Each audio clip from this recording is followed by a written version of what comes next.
سیاسی محاذ پر مذاکرات کی باتیں اور خبریں پھر سے گرم ہیں۔ ایک طرف حکومت کے وزراء اور تحریک انصاف کے رہنما ایک دوسرے پر تنقید کے تیر برسا رہے ہیں، تو دوسری طرف ان کی باتوں سے کہیں نہ کہیں یہ تاثر ملتا ہے کہ پس پردہ کوئی نہ کوئی بات چل رہی ہے۔ تحریک انصاف پہلے ہی مذاکراتی کمیٹی کا اعلان کر چکی ہے اور مذاکرات کی ناکامی کے بعد سول نافرمانی کی تحریک شروع کرنے کی دھمکی بھی دے چکی ہے۔ لیکن علی محمد خان نے کل ہمارے ہی شو میں کہا کہ بال اب حکومت کے کورٹ میں ہے۔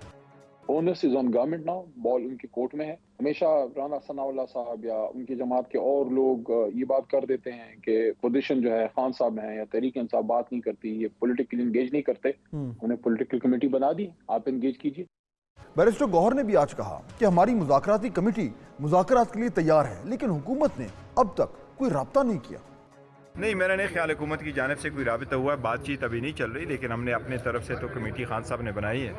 تحریک انصاف ایک طرف مذاکرات کی دعوت دے رہی ہے تو دوسری طرف سول نافرمانی کی تحریک انصاف کی دھمکیاں جو ہیں وہ بھی سننے کو آ رہی ہیں۔ اسی لیے وزیراعظم شہباز شریف نے آج کابینہ کے اجلاس سے خطاب کرتے ہوئے کہا کہ سول نافرمانی سے بڑھ کر اور ملک دشمنی کیا ہو سکتی ہے۔ عوام ماضی کی طرح اس بار بھی تحریک کو ناکام بنائیں گے، یہ کہا وزیراعظم نے۔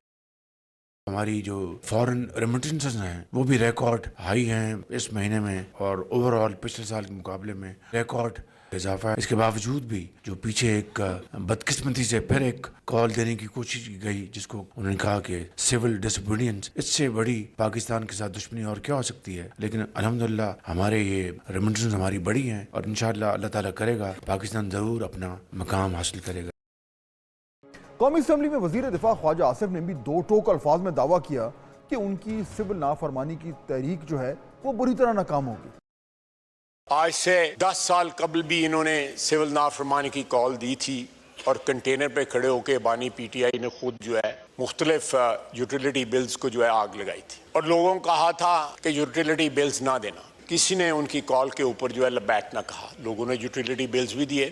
آج بھی میرا چیلنج ہے ان کو، اللہ کے فضل سے ان کو کوئی پاکستانی جو ہے وہ یوٹیلیٹی بل دینے سے انکار نہیں کرے گا۔ ناظرین، تحریک انصاف کے مطالبات میں سب سے پہلے بانی پی ٹی آئی کی رہائی سمیت دیگر قیدیوں کی رہائی شامل ہے، جبکہ پی ٹی آئی یہ بھی مطالبہ کر رہی ہے کہ 9 مئی اور 26 نومبر جیسے واقعات کی تحقیقات کے لیے جوڈیشل کمیشن بنا دیا جائے۔ بیرسٹر عقیل ملک کہتے ہیں کہ حکومت نے بھی مذاکراتی کمیٹی کی فارمیشن مکمل کی ہے، اگر پی ٹی آئی سیاسی قیدیوں کی لسٹ ہمیں دے اس پہ بات ہو سکتی ہے۔ بانی پی ٹی آئی کی رہائی تو دور دور تک ممکن دکھائی نہیں دیتی، جبکہ 26ویں آئینی ترمیم اور 8 فروری کے الیکشن مینڈیٹ جیسے مطالبات بھی حکومت کے لیے ناممکن ہیں۔ اس لیے حکومت اور تحریک انصاف کے درمیان سیاسی قیدیوں کی رہائی جو ہے اس کے اوپر مذاکرات ہو سکتے ہیں، ایک پوائنٹ آف کامنالٹی جو ہے وہ شاید وہاں پہ پیدا ہو سکے۔ لیکن مجموعی طور پر دیکھا جائے تو تحریک انصاف کے کارکنان اور رہنما زیادہ تر 9 مئی کے مقدمات میں زیر حراست ہیں۔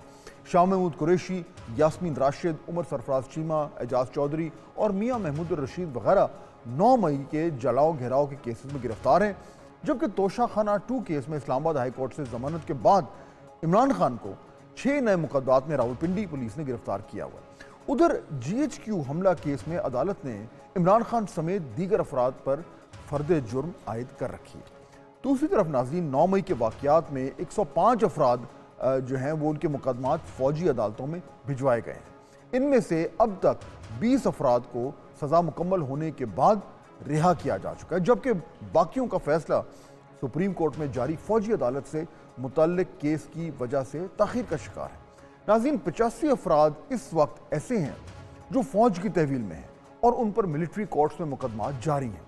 اکتوبر 2023 میں سپریم کورٹ کے 5 رکنی بینچ نے متفقہ فیصلہ دیا، جس میں 105 شہریوں کے ملٹری ٹرائل کو آئین کے خلاف قرار دیا۔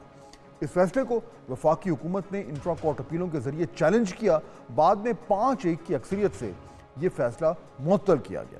18 اپریل 2024 کو حکومت نے عدالت کو آگاہ کیا کہ 9 مئی واقعات میں ملوث 20 افراد کو سزا مکمل ہونے پر رہا کر دیا گیا ہے۔